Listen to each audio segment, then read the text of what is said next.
WDAP Radio, Spreaker.com.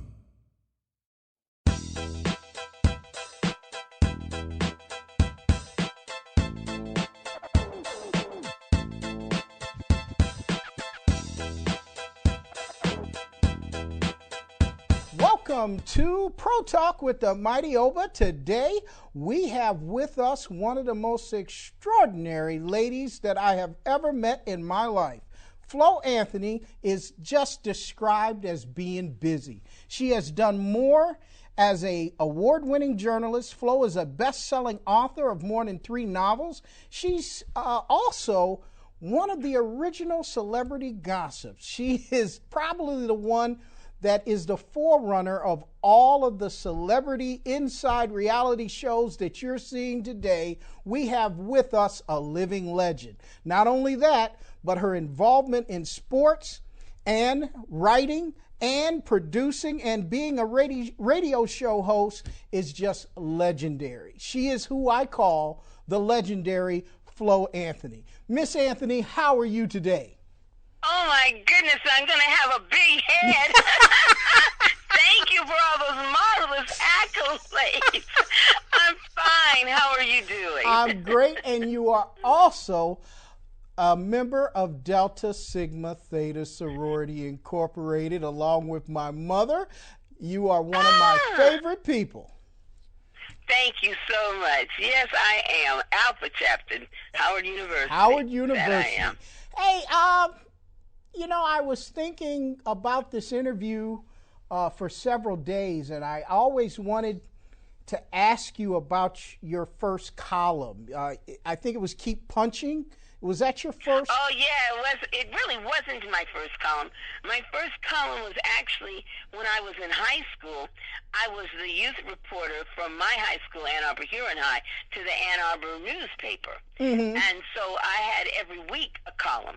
You know, we had to turn in, we all contributed to one page, a youth page from every school.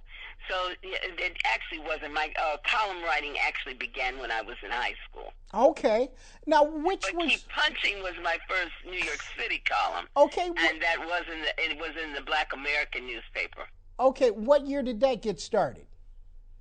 Keep Punching, I would say about 82, 83 in there. About 82.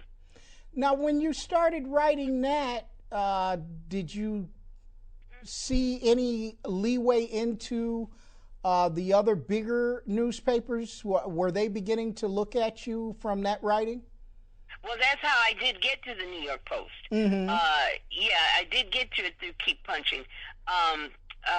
Dean Miminger Sr.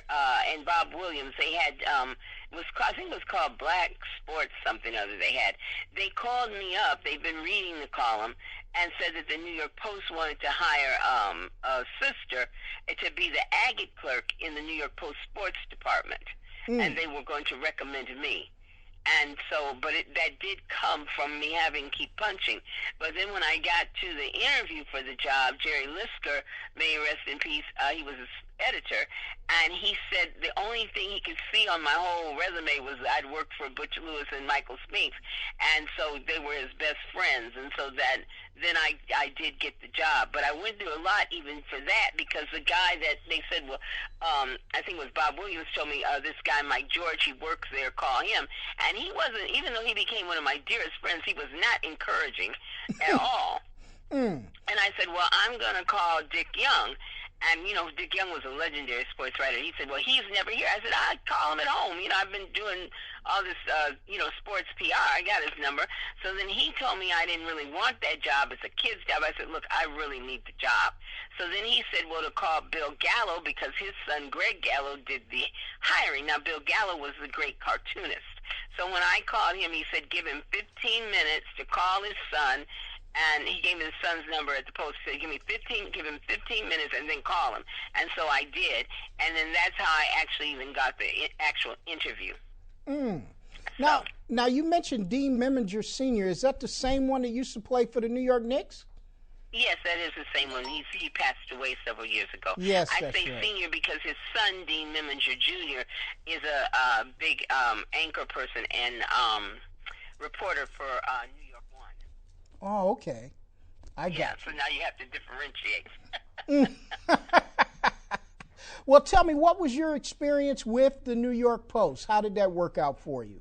Well, I stayed there almost 10 years.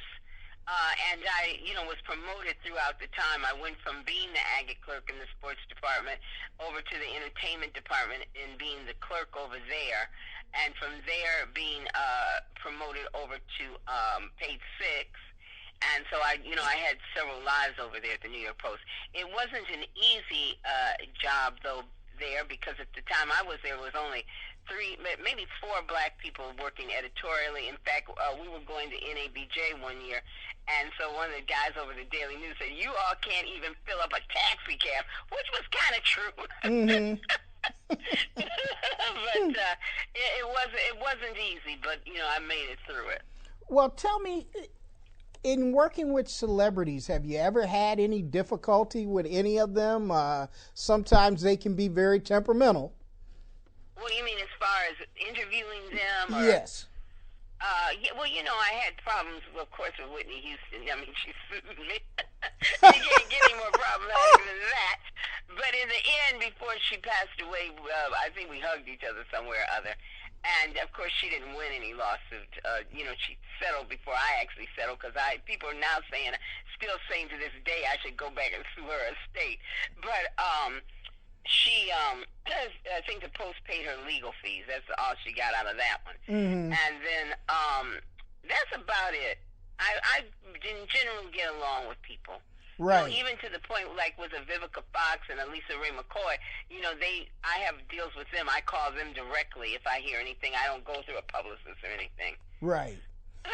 So that's Now, that's how that is. Yes, you've been in the business for so long, and you're a forerunner of celebrity reporting. How has it changed? Has social media played a role?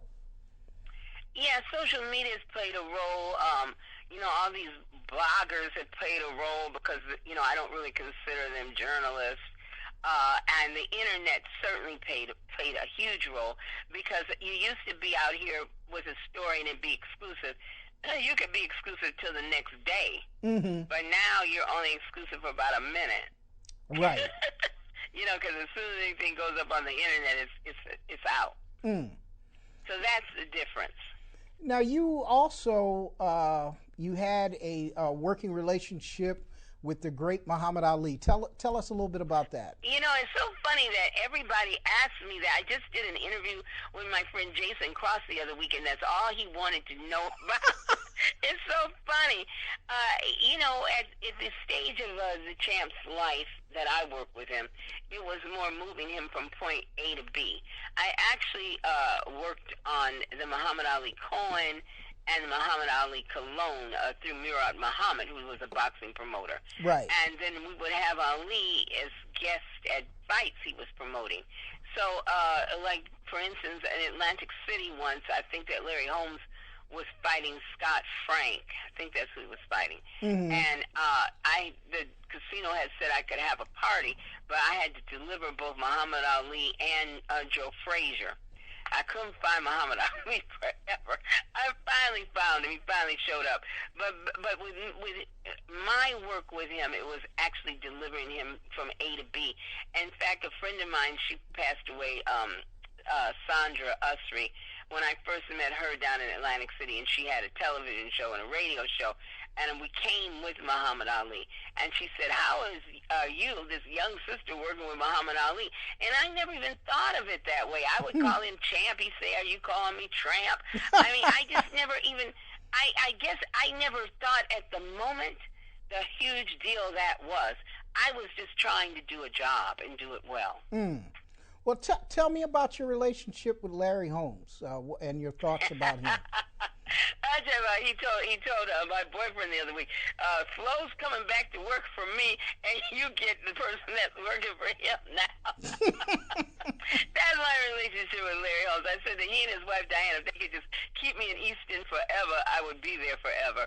But I worked for him. I think for about 4 years I worked for Larry, and he's a character, but he's basically a pretty good guy, character that he is. We accomplished a lot. You know, we did 60 Minutes. I got him on Lifestyles of the Rich and Famous. We accomplished a lot while I worked for him. Do you think he'll and ever... now I'm around him a lot because, you know, I work for Michael Spinks. Right. And so we do a lot of events with Larry. Okay. Do you think he'll ever get his just due? Because if you look at his record, Larry Holmes was really one of the greatest heavyweights of all time.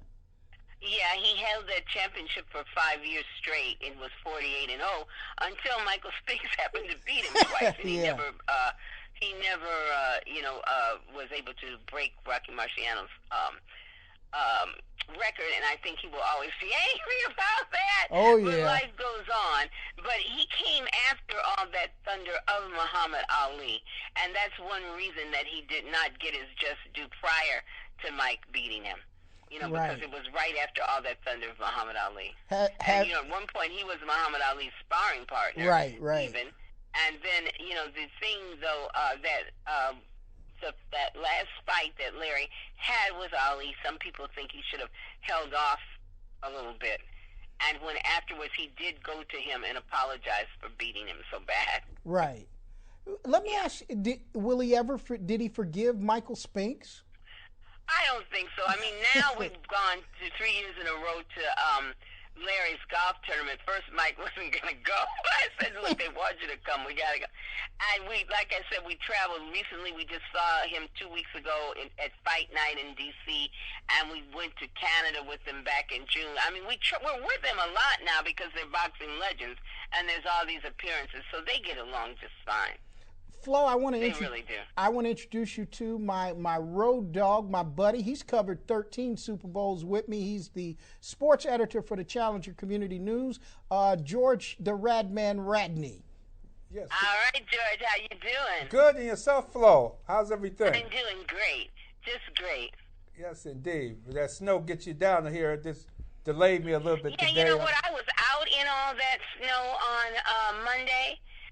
Because I had to go down to my radio network, and I made it back. By the time I made it back home, it had started to change to rain. Oh, my goodness. Well, that's good. Yes, indeed. You also had an opportunity. You should have been on The View, am I correct? Is that true? Well, I know that they did want me on The View, but Barbara Waltz is one of the main people out there that was blackballing me, so that never was going to happen. Because one of the original producers of The View was one of my producers at Araldo. And, so they wanted me, but that wasn't happening. Another thing that you're noteworthy for is your commentary on The Unsung on TV One. How did you get involved with that? Well, it was actually Life After. I did maybe 2 unsungs. I did the Haywood Nelson one because he asked me to do it, and I think I did one other one. But Life After I was on, I think, for 3 years, consistently every week. They called me up. That's how that happened. They called me and asked me to do it, and I said yes. Tell me about your thoughts on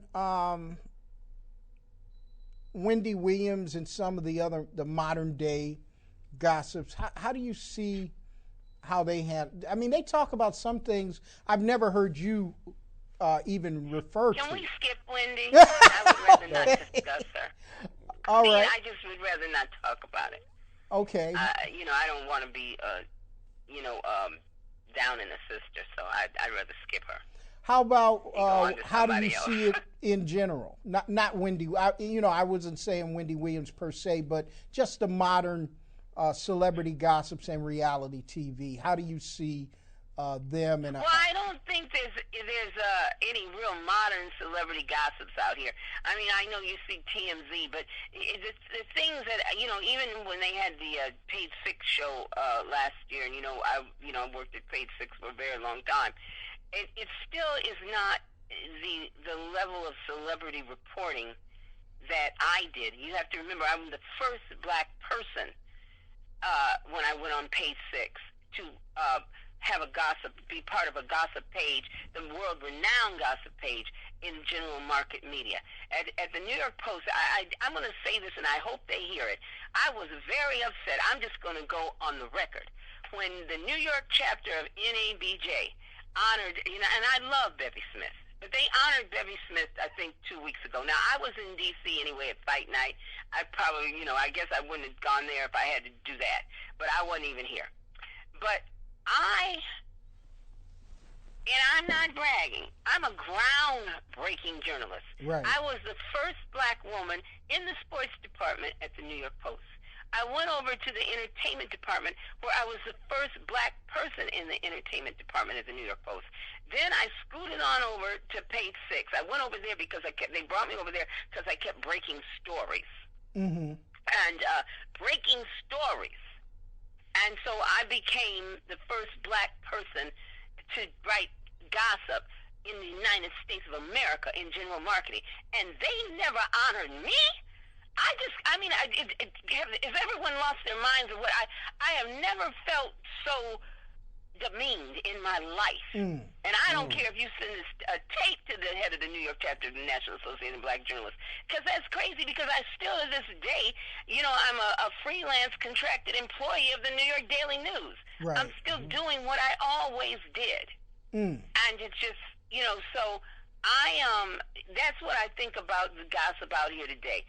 I don't think there's, I don't know if I think there's any real gossip columnists other than out here that are black, like I said, you got TMZ, and then you got, oh God, she's my soror. She used to be on TMZ. What's her name? I think she's on E now.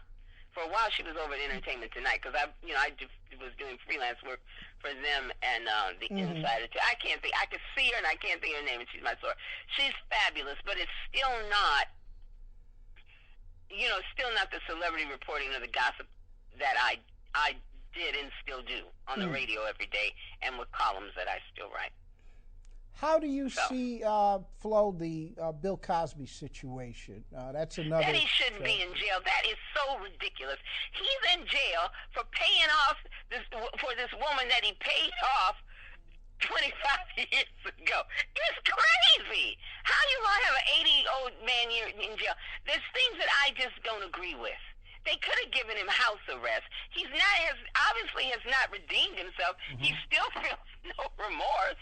And that's the only reason you go to jail is to redeem yourself. And so that is, he paid off that Andrea chick years ago, and people that were on the Bill Cosby show and working on the set of Bill Cosby saw her over there constantly.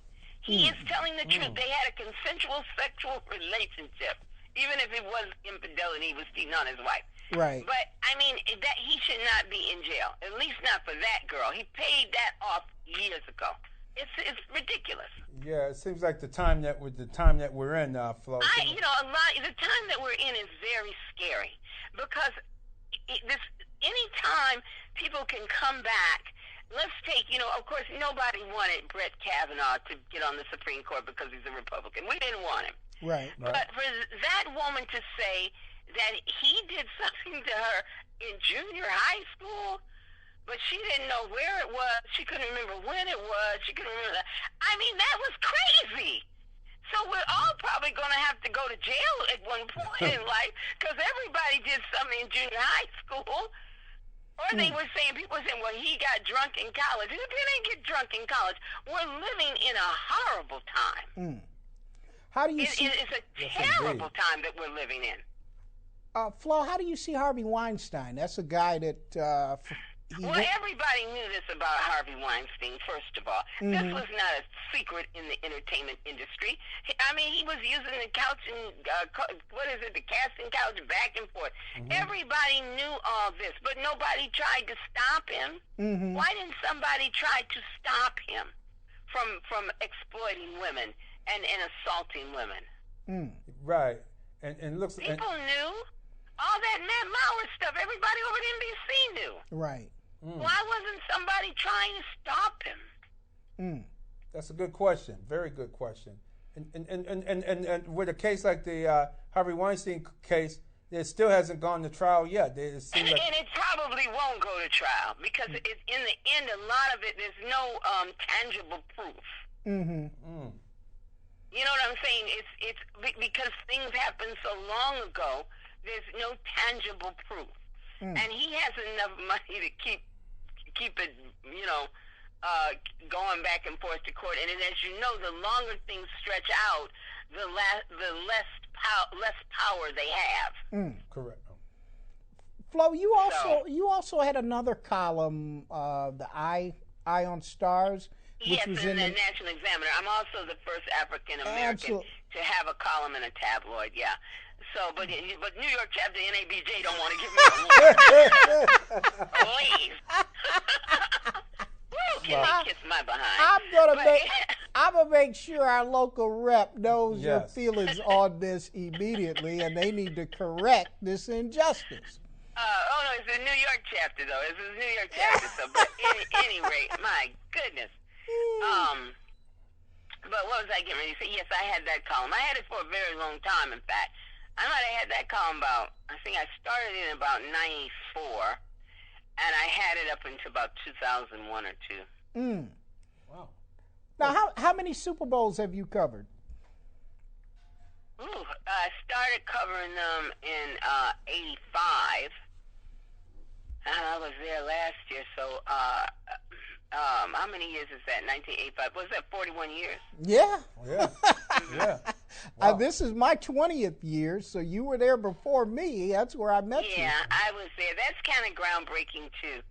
And I applied for a credential for this year, but I think one of my associates is going to cover the actual game. Mm-hmm. Yeah.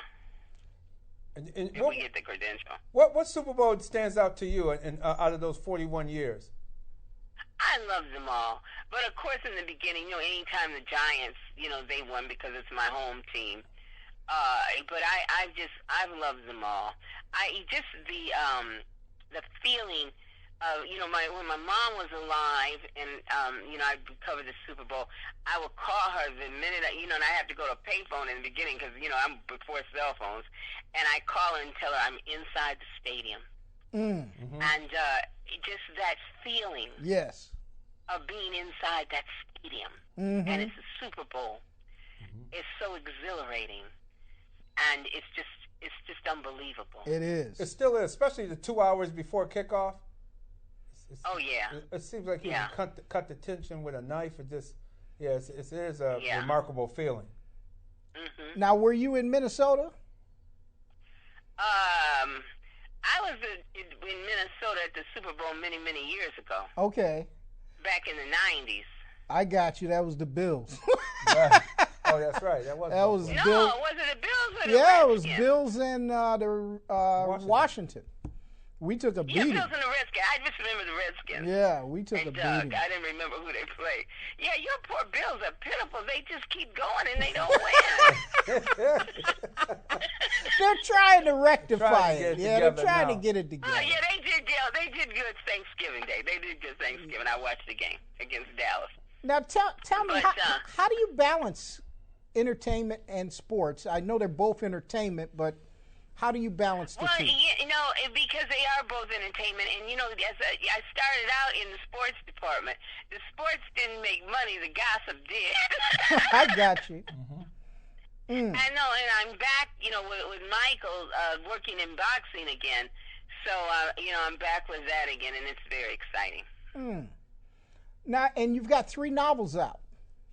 Yeah, I'm working on a 4th one if it ever gets finished. I do, and it's funny. I'm starting a podcast in my radio network, Super Radio and American Urban Radio Network, are starting a podcast of my book, Deadly Stuff Players. And, so every day I have to read a chapter. And so the other day I said, let me just reread this whole thing. And I was like, this book is kind of good. I never even realized, when you put it down, and everything. But that's one of my newest ventures, a podcast with the book, Deadly Stuff Players. Nice. And you can get it on AURN.com. And they have all these other things. Google Play, something else. But it's not quite up and running yet. I think they're doing the artwork, and I'm just starting to record the chapters. Well, tell us about your the book, First Keeping Secrets, Telling Lies. Well, that was the very, very first book. The lead character is Valerie. She's a gossip columnist. She's basically me, because my books are kind of faction, because a lot of my life is in these books. and characters are named after my family and friends and stuff. It's it's interesting. And her in Keeping Secrets, Telling Lies, she meets Rome Nyland, who becomes her best friend in the next two books. And he's an NFL Hall of Famer turned private investigator. And he's investigating the murder of his cousin. And her name is Charmaine Sutton. And so he's investigating her murder, and that's how he kind of meets Valerie. And they become friends.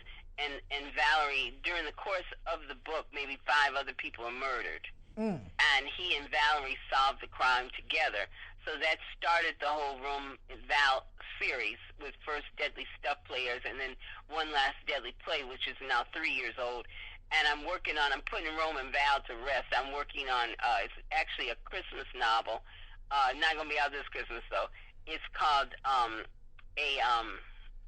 what is it called? A Deadly Diva's Christmas Tale.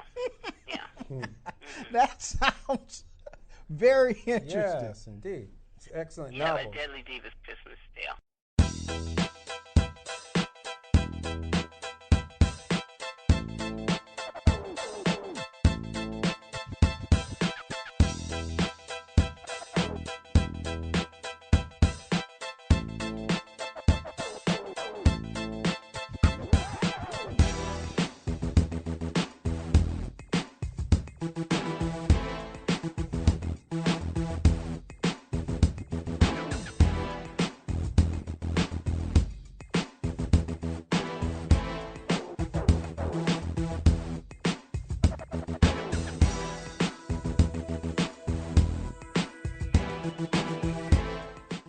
You're listening to WDAP